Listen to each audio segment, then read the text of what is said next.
ذرا اپنے دل کو آج کے شور، موبائل کی آوازوں اور دنیا کی دوڑ سے الگ کر کے اس زمانے میں لے چلیے جب مکہ کی فضا میں نہ اذان کی آواز تھی اور نہ اللہ کا نام کھل کر لینے کی اجازت، جب طاقتور کمزور کو کچل دینا اپنا حق سمجھتے تھے اور جب انسان کی عزت اس کے ایمان سے نہیں بلکہ اس کے قبیلے، رنگ اور مال سے پہچانی جاتی تھی۔ اس مکہ کی گلیاں آج جتنی صاف اور روشن دکھائی دیتی ہیں، اس وقت اتنی ہی تاریک اور ظالم تھی۔ سورج سر پر آگ بن کر برستا تھا، ریت ایسے تپتی تھی جیسے انگارے بچھا دیے گئے ہوں، اور انہی گلیوں میں ایک ایسا انسان تھا جسے دنیا نے غلام سمجھا، مگر اللہ نے اسے تاریخ کا چراغ بنا دیا۔ یہ حضرت بلال بن رباح رضی اللہ تعالیٰ عنہ تھے، حبشہ کے رہنے والے، سیاہ فام، کمزور جسم والے مگر ایمان میں پہاڑ سے زیادہ مضبوط۔ بلال کسی سردار کے بیٹے نہیں تھے، نہ ان کے پیچھے کوئی لشکر تھا، نہ ان کی زبان میں دنیاوی طاقت تھی، وہ صرف ایک غلام تھے۔ اور یہی بات مکہ کے ظالم سرداروں کو سب سے زیادہ ناگوار تھی کہ ایک غلام اللہ کی وحدانیت کی بات کرے۔ حضرت بلال رضی اللہ تعالیٰ عنہ امیہ بن خلف کی ملکیت تھے، اور امیہ بن خلف مکہ کے ان لوگوں میں سے تھا جن کے دل میں غرور، تکبر اور ظلم بھرا ہوا تھا۔ جب اسے معلوم ہوا کہ اس کا غلام محمد صلی اللہ علیہ وآلہ وسلم پر ایمان لے آیا ہے تو اس کا غرور ٹوٹ گیا، اس کے بتوں کی توہین ہو گئی، اور اس نے فیصلہ کر لیا کہ بلال کو ایسا عذاب دیا جائے کہ یا تو وہ ایمان چھوڑ دے یا باقی غلاموں کے لیے نشان عبرت بن جائے۔ پھر وہ دن شروع ہوئے جنہیں سن کر آج بھی دل لرز جاتا ہے۔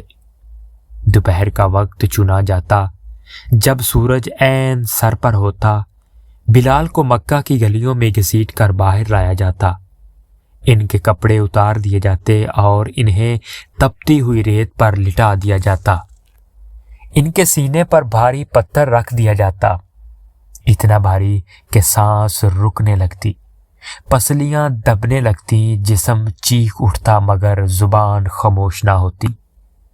کوڑے برسائے جاتے، ایک کے بعد ایک، اور ہر کوڑے کے ساتھ یہی کیا جاتا کہ محمد صلی اللہ علیہ وآلہ وسلم کو چھوڑ دو، لات و عزا کو مان لو، بس ایک بار ہمارے معبودوں کا نام لے لو، ہم تمہیں چھوڑ دیں گے۔ مگر اس لمحے میں بلال کے جسم پر نہیں، ان کے ایمان پر نظر ڈالیے۔ وہ درد میں تڑپ رہے تھے مگر ان کے دل میں اللہ کی عظمت اور بڑھی جا رہی تھی، اور ان کی زبان سے جو الفاظ نکلتے تھے وہ تاریخ کے ماتھے کا جومر بن گئے۔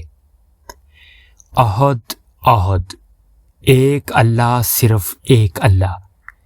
یہ الفاظ نہ چیخ تھے نہ فریاد بلکہ اعلان تھے، اس بات کا اعلان کہ میرا رب ایک ہے اور میں اسی پر جان دے دوں گا۔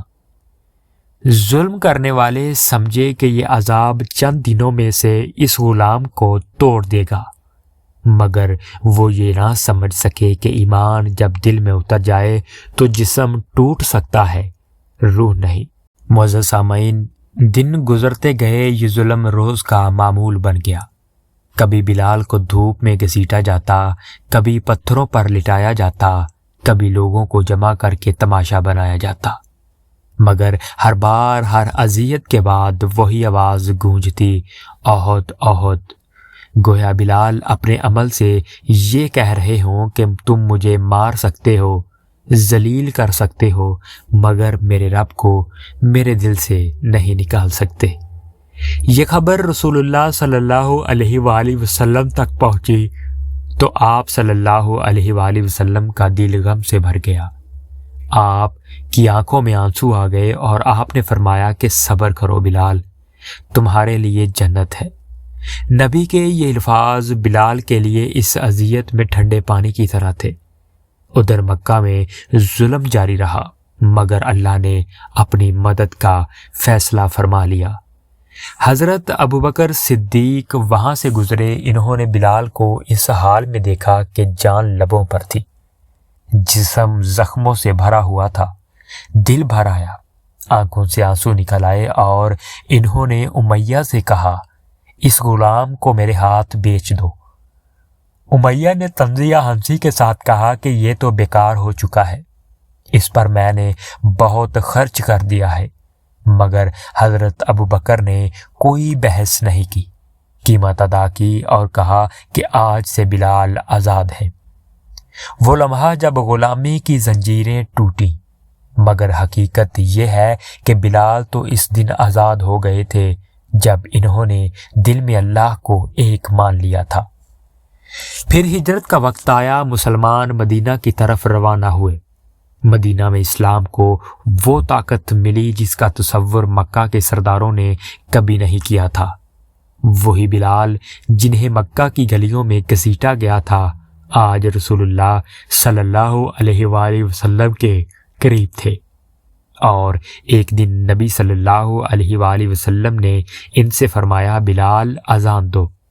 ذرا اس لمحے کو محسوس کیجئے کہ ایک ایسا انسان جسے بولنے پر مارا گیا، آج اسے حکم دیا جا رہا ہے کہ اللہ کا نام بلند کرو۔ بلال نے اذان دی، اور جب ان کی آواز میں اللہ اکبر گونجا تو وہ صرف الفاظ نہیں تھے، وہ اعلان تھے کہ حق غالب آ کر رہتا ہے۔ فتح مکہ کے دن نبی کریم صلی اللہ علیہ وآلہ وسلم نے بلال کو کعبہ کی چھت پر کھڑا کیا، اور وہی غلام جسے کبھی ذلیل کیا گیا تھا، آج سب سے مقدس جگہ پر کھڑا ہو کر اذان دے رہا تھا۔ اور یہ منظر ہر متکبر دل کے لیے پیغام تھا کہ عزت اللہ کے ہاتھ میں ہے، نہ کہ انسانوں کے۔ رسول اللہ صلی اللہ علیہ وآلہ وسلم نے فرمایا کہ میں نے جنت میں بلال کے قدموں کی آواز سنی ہے، اور یہ اس بات کی دلیل ہے کہ اللہ کے نزدیک مقام رنگ، نسل یا حیثیت سے نہیں بلکہ ایمان سے ملتا ہے۔ یہ واقعہ ہمیں صرف حضرت بلال کی قربانی نہیں سناتا، بلکہ ہمیں اپنا حال دکھاتا ہے، ہمیں آئینہ دکھاتا ہے، ہمیں سوچنے پر مجبور کرتا ہے کہ ہم کس چیز کے لیے کھڑے ہیں۔ بلال نے جلتی ریت پر لیٹ کر اللہ کو نہیں چھوڑا، اور ہم معمولی تھکن، معمولی مصروفیت یا دنیا کے خوف سے نماز چھوڑ دیتے ہیں۔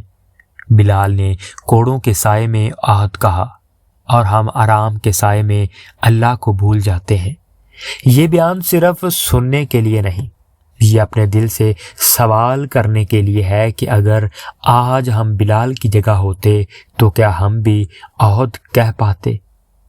اور اگر یہ سوال ہمارے دل کو ہلا دے، اگر حضرت بلال کا ایمان ہمارے دل کو چھو جائے، تو آج خاموشی کے ساتھ دل ہی دل میں ایک بار ضرور کہیے، عہد اللہ ایک ہے، کیونکہ یہی وہ کلمہ ہے جس نے ایک غلام کو تاریخ کا سب سے اونچا مقام عطا کیا۔